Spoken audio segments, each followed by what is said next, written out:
آج کا عنوان ہے اللہ کریم نے بنی کنانہ سے بنی قریش کو چنا۔ فہر بن مالک رسول اللہ کا سلسلہ نسب 11ویں پشت پر فہر سے جا ملتا ہے۔ فہر ہتھیلی جتنے پتھر کو کہتے ہیں۔ ان کی کنیت ابی غالب ہے۔ فہر ضرورت مند لوگوں کو تلاش کر کے ان کی ضرورتیں پوری کرتے تھے، اسی وجہ سے وہ قریش کے لقب سے مشہور ہوئے۔ ان کی اولاد قریشی کہلائی اور خاندان کو قریش کہا جانے لگا۔ ایک روایت یہ بھی ہے کہ ان کی والدہ نے ان کا نام قریش رکھا تھا۔ ان کی والدہ کو سمندر کی بڑی مچھلی جسے ہم ویل کہتے ہیں پسند تھی۔ ویل باقی تمام مچھلیوں پر حاوی رہتی ہے۔ طاقت اور قوت اس کی خوبیاں ہیں۔ اس مچھلی کی خوبیوں کی وجہ سے انہوں نے اپنے بیٹے کا نام قریش رکھا۔ یہ اپنے زمانے میں اہل مکہ کے سردار تھے۔ حسان بن کلال حمیری نے یمن سے آ کر مکہ پر حملہ کیا۔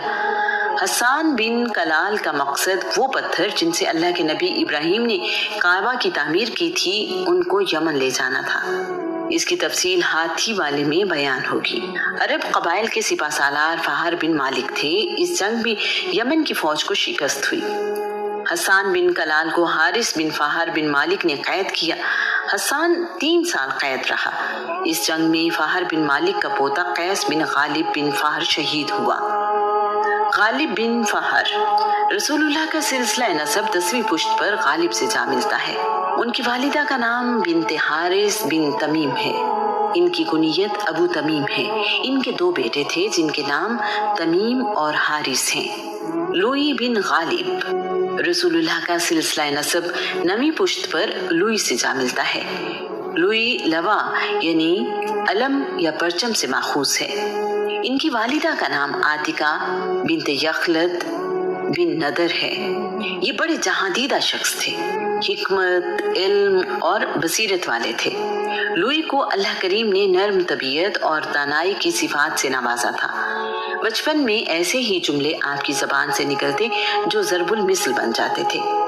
ان کے چند اقوال یہ ہیں: جس نے ہمیشہ نیکی کی اس کی نیکی کبھی ختم نہ ہوگی، اس کا ذکر مسلسل ہوتا رہے گا۔ لازم یہ ہے کہ جس پر نیکی کی جائے وہ اس نیکی کا ذکر کرے۔ جس نے نیکی کی ہو وہ چپ رہے اور اپنی نیکی کا چرچا نہ کرے۔ کعب بن لوئی رسول اللہ کا سلسلہ نسب 8ویں پشت پر کعب سے جا ملتا ہے۔ کعب کے معنی ہیں اونچے ٹخنے اور بلند قدم رکھنے والا۔ اسے عزت کے معنی میں سمجھا جاتا ہے۔ کعب کی کنیت ابو حسیس ہے۔ وہ جمعے کے دن عبادت کیا کرتے تھے۔ اس عبادت سے پہلے خطبہ بھی ہوتا تھا۔ اس دور میں جمعے کے دن کو یوم العروبہ کہا جاتا تھا۔ شاید یہ اس زمانے کی نماز جمعہ تھی۔ رسول اللہ کے باپ دادا میں کعب کی شخصیت بڑی نمایاں تھی۔ کعب نے ہی یوم العروبہ کا نام بدل کر یوم جمعہ رکھا۔ جب وہ خطبہ دیتے تو اپنی بات کا آغاز اما بات سے کرتے۔ آنے والے زمانوں میں یہی رواج پا گیا جو آج بھی قائم ہے۔ خطبے میں لوگوں کو ایک خدا کی عبادت کا درس دیتے، انہیں سمجھاتے کہ اللہ کریم نے ہمیں جو عقل عنایت کی ہے اسے کائنات میں غور کرنے کے لیے استعمال کریں۔ وہ غریبوں کی مدد کرنے کی ترغیب دیتے تھے، لوگوں کو وعدہ کرنے اور اسے پورا کرنے کی اہمیت بتاتے۔ کعب لوگوں کو بتایا کرتے کہ اس کائنات کا آخری نبی ان کی اولاد میں سے ہوگا۔ وہ کہا کرتے تھے کہ لوگوں، اگر تمہیں آخری نبی کا زمانہ نصیب ہو تو اس پر ایمان لانا اور اس کی مدد کرنا۔ اس نبی کی خوشخبری موسیٰ اور عیسیٰ نے دی ہے۔ میری خواہش ہے کہ مجھے اس کا زمانہ ملے اور میں اس کی مدد کے لیے اپنی ساری توانائیاں لگا دوں۔ کاش میں اس وقت موجود ہوں اور اس نبی کی مدد کروں جب اس کا قبیلہ اس کے خلاف ہو۔ در کی نگاہ سے دیکھے جاتے تھے۔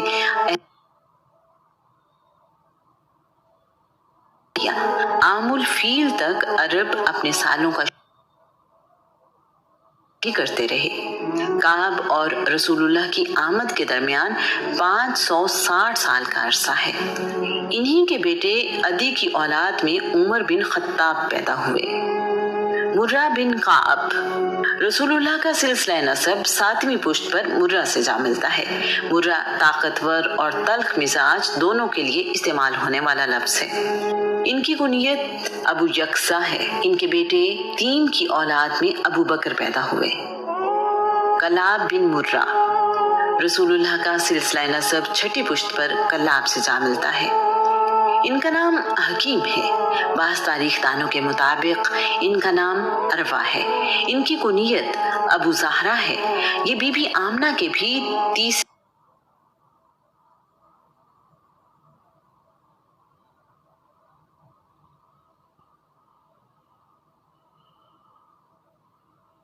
आप कुत्तों के साथ कसरत से शिकार पर जाया करते थे।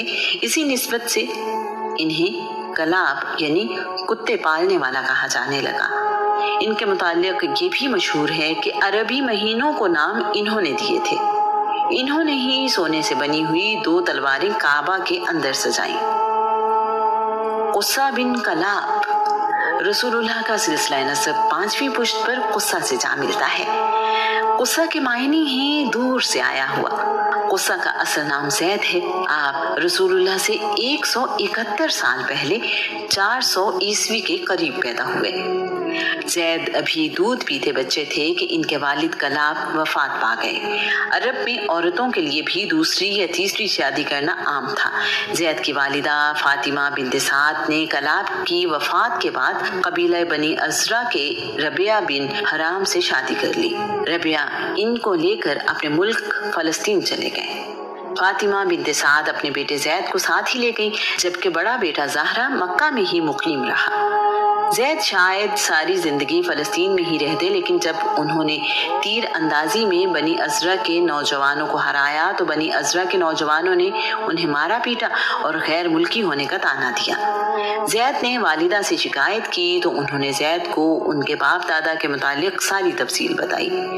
ज़ैद ने वापस मक्का जाने की जिद की। हज के महीनों में काफिले मक्का जाया करते थे। उनकी वालिदा ने हाजियों के काफिले के साथ उन्हें मक्का भेज दिया। फातिमा बिन्त साद फ़लस्तीन में ही मुकीम रही और मक्का न आई। मक्का आने पर ज़ैद के रिश्तेदारों ने उन्हें कुस्सा यानी दूर से आया हुआ कहना शुरू कर दिया। उस वक्त मक्का पर बनी खुजा की हुकूमत थी। कुस्सा की शादी बनी खुजा के सरदार हुलील बिन हुबशिया खुजाई की बेटी मुहिब्बा बिनते हलील से हुई। हलील उस वक्त काबे के मुतवल्ली थे।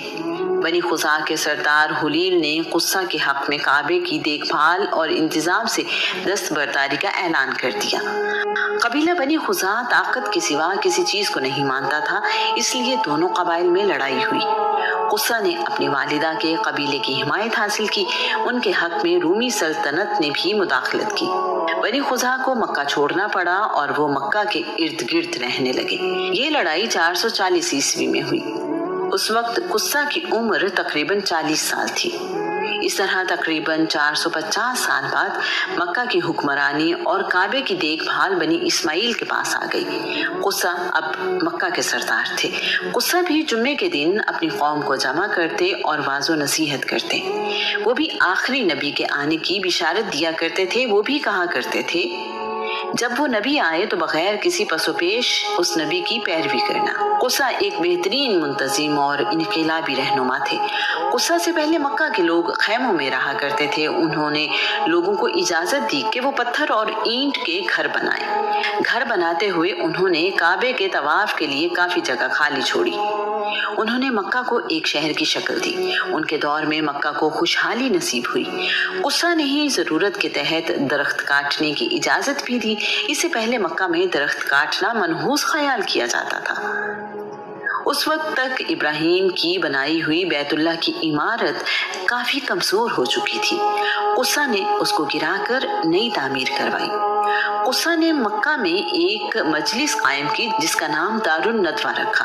मजलिस को गौर फिक्र और मसाइल के हल के लिए बनाया गया था। इस मजलिस में शिरकत के लिए कम अज कम उम्र 40 साल होना जरूरी थी। यही मुकदमात के फैसले होते और शादी ब्याह के मसाइल भी हल किए जाते थे। कुस्सा ने मक्का के लोगों को समझाया कि काबे की जियारत के लिए हाजी न जाने कहां कहां से आते हैं, उनकी मेजबानी हमारा फर्ज है। उन्होंने मक्का में रिफादा के नाम से शहरी टैक्स आयद किया। इस टैक्स का मकसद अरब में उम्रे और हज के लिए आने वालों की मदद करना थी। तारीखदान बलाजुरी के मुताबिक कुस्सा ने मक्का में पानी का कुआं भी खुदवाया। ये कुस्सा ही थे जिन्होंने हज के दिनों में मीना और मुजदलिफा में रात को चिराग रोशन करने की रिवायत कायम की। कुस्सा ने अय्यामे हज के लिए चमड़े के तालाब बनवाए ताकि हाजियों को काबा के सेहन में ही पानी दस्तयाब हो। इन सब बातों से कुस्सा की खूबियों और सलाहियतों का अंदाजा होता है। उन्होंने मक्का में इंतजामी तौर पर ओहदे कायम किए। इन मुख्तलिफ ओहदों के नाम और तफसील कुछ यूं है।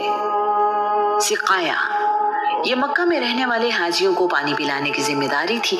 बनी खुसा और बनी इस्माइल से जंग हार कर बनी जुरहम ने मक्का छोड़ने से पहले जमजम का चश्मा बंद कर दिया था और उसका निशान भी मिटा दिया था। जमजम का चश्मा पानी के लिए दस्तयाब नहीं था, जिस वजह से पानी का इंतजाम काफी मुश्किल था। हाजियों के लिए पानी बहुत दूर से लाना पड़ता था। रिफादा, मक्का में आने वाले हाजियों के खाने और दूसरी सहूलियात के इंतजामात की जिम्मेदारी थी। इस मकसद के लिए टैक्स नाफिज किया गया था। हिजाबा, काबा के कलीद बरदार का ओहदा था। अगर कोई काबा के अंदर जाना चाहता तो उसे कलीद बरदार से इजाजत लेना जरूरी थी। काबा के मुताल्लिक बाकी जिम्मेदारियां भी उसी के पास थी। लिवा, ये ओहदा अलम बरदारी का था। अलम बरदार की अरब में हमेशा से बहुत अहमियत रही है। इमारा, ये लश्कर की क़यादत का मनसब था। यूं कहिए कि फौजी ताकत इस ओहदेदार के पास थी। नदवा, मक्का की मजलिस के मुतालिक था। तमाम ओहदे कुस्सा के पास ही थे। लोग इनको बड़ी इज्जत और कदर की निगाह से देखते थे। कुस्सा के सबसे बड़े बेटे का नाम अब्दुद्दार था। जब कुस्सा बूढ़े हो गए तो तमाम ओहदे अब्दुद्दार को मुंतकिल हो गए। बाद में ये ओहदे अब्दुद्दार की औलाद के पास आ गए। कुस्सा के चंद अक़वाल ये हैं, जिसकी इस्लाह इज्जत व तकरीम से नहीं होती, जिल्लत व रुसवाई उसकी इस्लाह कर देती है। जिसने किसी बुरी चीज को अच्छा समझा वो उसी बुराई के हवाले कर दिया गया। जिसने अपने हक से ज्यादा तलब किया वो महरूमी का हकदार है। हासिद छुपा हुआ दुश्मन है। अब्द मनाफ बिन कुस्सा, रसूलुल्लाह का सिलसिला नसब चौथी पुश्त पर अब्द मनाफ से जा मिलता है। अब्द मनाफ का असल नाम मुगीरा है। अब्द मनाफ ने खारिजा मामलात पर तवज्जो दी। उन्होंने शाम, फलस्तीन, रूमी सल्तनत के अलावा इर्द गिर्द के इलाकों से सिफारती ताल्लुकात कायम किए और तिजारत के लिए नई राहें खोली। अब्द मनाफ के बेटे अहलियत में अपने चचा अब्दुद्दार के बेटे से बेहतर थे। इस वजह से अब्द मनाफ के बेटों ने इंतजामी ओहदे अपने लिए लेना चाहे। अब्द मनाफ के 4 बेटे हैं, नौफल, हाशिम, अब्द शम्स, मुत्तलिब। वाक़या कुछ यूं है कि अब्दुद्दार और अब्द मनाफ के खानदान की लड़ाई में कुरैश तकसीम हो गए। बनी अब्द मनाफ की हिमायत में 5 कबीले थे। कबीला बनी असद, कबीला बनी उज़्ज़ा, कबीला बनी ज़हरा बिन कलाब, कबीला बनी तीम बिन मुर्रा, कबीला बनी हारिस बिन फाहर। बनी अब्द मनाफ और उनके हलीफों ने कसम उठाई कि वो एक दूसरे का साथ नहीं छोड़ेंगे। एक दूसरे से इजहार यकजहती के लिए हरमे काबा में खुशबू से भरे प्याले में उंगलियां डबोकर काबे की दीवार पर लगाईं और मुआहदा किया। ये 5 कबीले इस वजह से मुतय्यबीन यानी खुशबू वाले कहलाए। बनी अब्दुद्दार की हिमायत में 4 कबीले थे। कबीला बनी मखसूम, कबीला बनी सहम, कबीला बनी जमहा, कबीला बनी अदी बिन काब।